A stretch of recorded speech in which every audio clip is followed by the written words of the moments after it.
Yo. Hey, nah.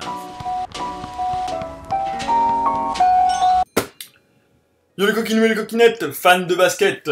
Today, ouais on va faire l'américain, on va parler basket. Non, pas celle-là. Ni celui-là. Pas fou hein. Mais celui-là, le basket qu'on aime. La NBA. Le basket est un sport que j'apprécie tout particulièrement pour son côté spectacle. Dunk, interception, passe décisif, passe dans le dos, passe à l'aveugle, dribble. Tout ça fait que j'adore ce sport. Je m'intéresse vraiment depuis 2013 lorsque PG, Paul George, a eu son titre de MIP. Bon d'accord, c'est mon joueur préféré, mais bon, depuis ce temps-là, j'adore le basket. Et ouais, moi c'est pas Allen Iverson, Shaquille O'Neal, Kobe, Michael Jordan qui me donne envie de regarder le basket, c'est PG. Bon après, je suis fan de LeBron, d'Isaiah Thomas, le nouveau, pas l'ancien, et plein de joueurs. Mais c'est tu vois qui m'a donné envie de regarder le basket, c'est PG. Bon, la NBA reprend en moins de 3 semaines, et comme tout Jean-Charles basketophile que je suis et que tu es, on est vraiment overhypé là. Un max de vidéos tourne sur le web en mode preview la saison. Je te conseille celles de Trash Talk qui sont vraiment pas mal. Mais bon, moi aujourd'hui je vais pas faire une preview, je vais surtout te parler de certaines équipes, dont aujourd'hui une en particulier. Maintenant que j'ai fini de raconter ma vie, on va parler des Sixers. Et ouais mec, les Phillies m'amènent. Les Sixers, c'est quoi? C'est une franchise mythique du Philadelphie, petite ville de Pennsylvanie qui fut la première capitale des États-Unis d'Amérique. Et qui compte dans son sein 1,5 million d'habitants, quoi. 1,5 million. Petite ville, quoi. Et pourquoi j'ai envie de parler d'eux, juste avant la saison? Bah, c'est parce que c'est une équipe que j'ai envie de suivre cette année, que c'est une équipe qui m'a fait triper il y a longtemps, et qui après une descente aux enfers reprend sa marche en avant. Et puis dans cette équipe, il y a plein de promesses, et surtout des interrogations.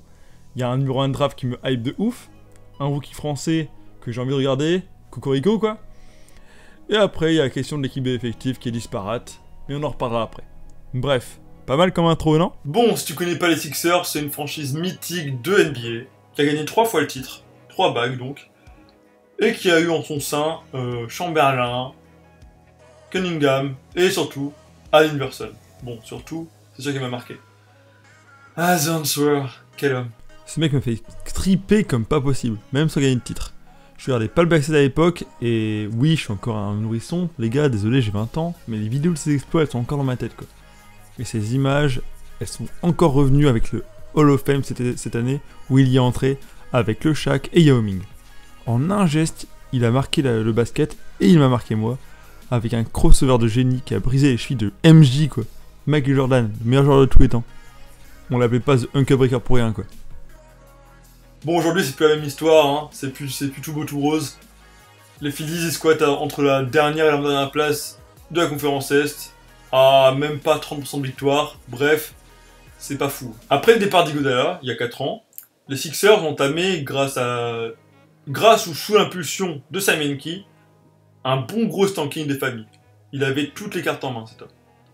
Un stanking, c'est quoi? Stanking, c'est le fait dans le sport américain et dans la NBA de faire exprès de perdre et d'être au fin fond du classement pour avoir le meilleur choix de draft en fin de saison. Aujourd'hui, c'est Brian Colangelo, 2 fois NBA Executive of the Year, qui a pris les cartes en main dans la franchise de Philadelphie.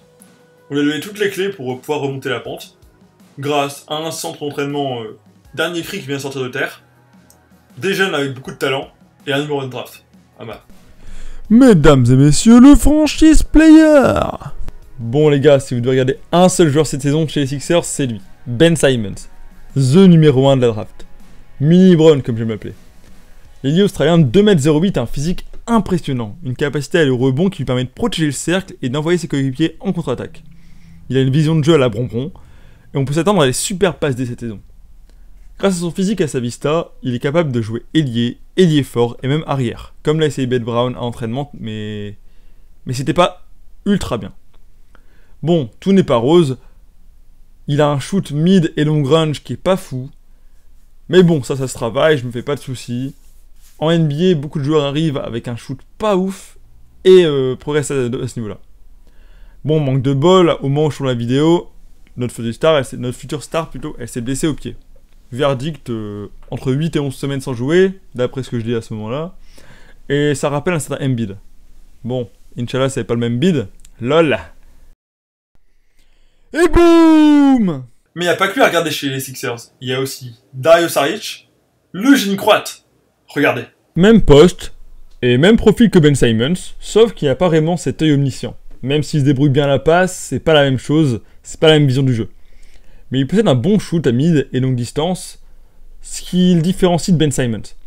C'est lui qui devrait prendre le lead en son absence, mais bon, normalement, sauf surprise, c'est pas le même niveau qu'un number one de draft. C'est un très bon joueur, peut-être qu'il va me faire mentir.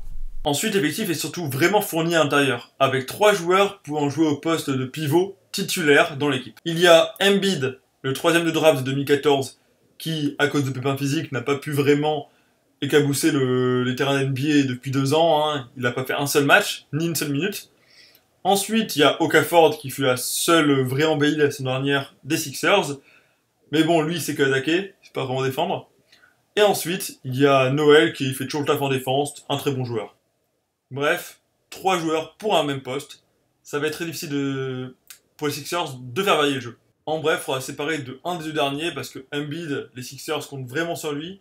Mais entre Okafor, qui a des soucis extra-sportifs, et Noël, il va falloir en choisir entre un des deux. Parce qu'à l'extérieur, il n'y a vraiment rien chez les Sixers. Vraiment rien. Surtout dans la NBA d'aujourd'hui, où le small ball est roi, où il faut pouvoir écarter le jeu et tenter des shoots à 3 points, et à l'extérieur, ne pas avoir de bons extérieurs et de bons shooters, c'est vraiment très difficile. Il y a l'arrivée de Bayless et Anderson qui sont pas mal pour pas cher, mais il n'y a pas de réel scoreur dans cette équipe. Bon, par chance, Timothée Luwawu, drafté en 24ème position, Cocorico les gars, va pouvoir se montrer. Ça fait plaisir, enfin un français, mais bon. Encore un, comme on va dire, mais à l'extérieur c'est pas fou. Tout ce qui est shoot à 3 points et écartement du jeu, ça va être difficile pour les Sixers.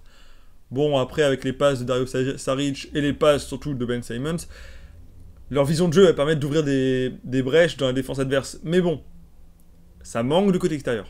Bayless et Rodriguez vont se partager le poste de 1, meneur de jeu.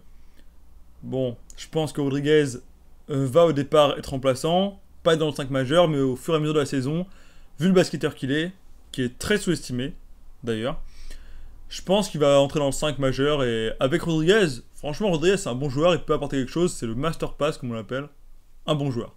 En bref, un énorme secteur intérieur et derrière c'est le désert. C'est trop tendre pour moi pour viser les playoffs, bon je pense pour vous aussi, mais bon au moins cette saison je pense qu'ils finiront pas dernier. C'est la rubrique, Madame Irma. Dans cette rubrique je vais faire, grâce à mes talents de prophète, une prophétie pour l'équipe des Sixers. Les Sixers je les vois avec 22 victoires environ, à la 13ème place de la conférence Est. C'est mieux que les saisons précédentes, mais cette saison, je peux pas les voir plus haut. Au départ, je les voyais plus haut, voire 10, 11e. Mais avec la blessure de Ben Simmons, ils se mettent une énorme épine dans le pied, quoi. En plus, là, je viens de voir, c'est 3 mois. Au départ, c'était 8 semaines, mais en ces 3 mois, il se fait opérer. C'est beaucoup. Franchement, même si Dario Saric va faire son taf, je pense qu'ils perdent leur première arme offensive, quoi. Et même voire défensive. Du coup, ça va être difficile. Bon, au moins cette saison, pour moi, les équipes en face vont pas pouvoir chier sur les Sixers, quoi. Franchement, ça va être très difficile de les battre. Pas très difficile, mais on pourra plus leur rouler dessus comme on faisait la saison dernière ou la saison d'avant. Il y aura du jeu, il y aura des choses à voir, des gens à regarder. Ben Simmons qui va revenir, Dario Saric. Et pour nous les Frenchies, Timothée Luwawu. Ça va être pour moi la belle chose d'avoir cette saison chez les Sixers parce qu'il va avoir du temps de jeu.